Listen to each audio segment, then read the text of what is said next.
चारि दिन व्यापी शरधाबाली ठारे अनुष्ठित जातीय कम्बाट चैंपियनशिप कुस्ती उद्यापित होईछि। 14टी राज्यरु 400 ऊर्ध्व पुरुष महिला और छात्र छात्री कुस्ती पहिलमान माने एथिरे भाग नेबा सहित निज निज राज्य पई गौरव अर्जन करिसंती। एई चैंपियनशिप रे ओडिशा दल चैंपियन होइथिबा बेले बिहार दल रनर्स अप भाबे योग्य विवेचित होइथिले। उद्यापन दिवस रे सीनियर पुरुष और महिला 35 वर्षरु ऊर्ध्व, जूनियर पुरुष और महिला 19 वर्षरु ऊर्ध्व वर्ग रे प्रतियोगिता होइथिला। ओडिशा दल प्रथम स्थान अधिकार करथिबा बेले द्वितीय और तृतीय स्थान बिहार और हरियाणा अधिकार करथिले। ओडिशा 56टी स्वर्ण पदक जितिथिबा बेले 37टी रौप्य पदक, 16टी ब्रोंज पदक हासिल करथिला। सेहिबळे बिहार 11टी स्वर्ण पदक, 10टी रौप्य पदक, 14टी ब्रोंज पदक हासिल करथिला।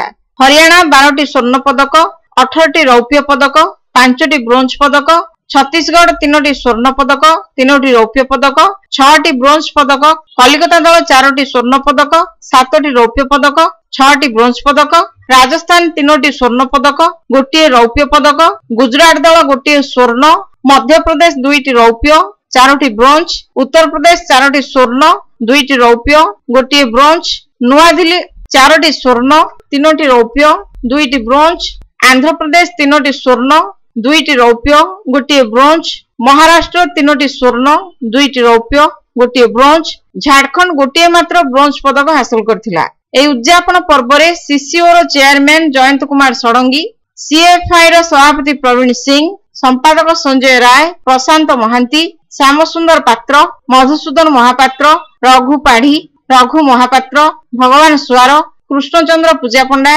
मदन महास्वार, प्रेमानंद नायक, रविनारायण सेनापति, रविशंकर प्रतिहारी प्रमुख अतिथि भाव योगदान करथिले। कम्बाट चैंपियनशिप कुस्ती किभली अंतर्जातीय स्तर रे सुनाम अर्जन करिवो सेथिपई अतिथि माने समस्त सहयोग कामना करथिले। मंच परिचालना करथिले भवानी मिश्र, अर्चना दास, श्यामसुंदर पात्र धन्यवाद अर्पण करथिले।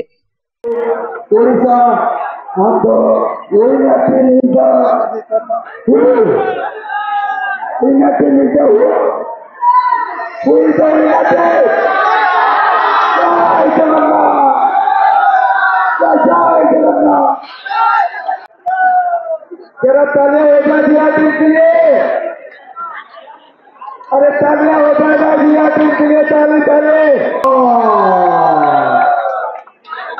अरे भाई ताली लगाओ, ताली के लिए कोई जगह पड़ता है क्या? अरे जोर से ताली लगाओ।